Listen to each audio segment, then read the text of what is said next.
என்னத்துக்கு நீ யாரு நான் அங்க இருந்து ஆடுறதுக்கு அங்க வந்த நடிக்க போட்டா படிக்க போட்டா அல்லமா நீ நடகனாவோட எனக்கு கேட்டுதான் எங்க ராஜு இது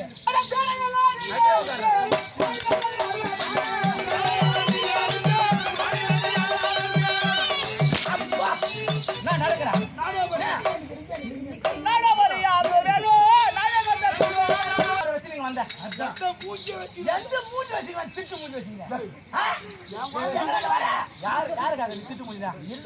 பெரியப்ப நான் ஆடிப்பேன் நீ கேட்கலாமா நீதான் கூப்பிட்டு வெளியா கூப்பிட்டேன் நீ கேட்க கூடாது கையில் வச்சுக்கிறா ஒண்ணு கிடையாது ரெண்டு கை காட்டு மாத்திக்கு போடு சாப்பிட போறேன்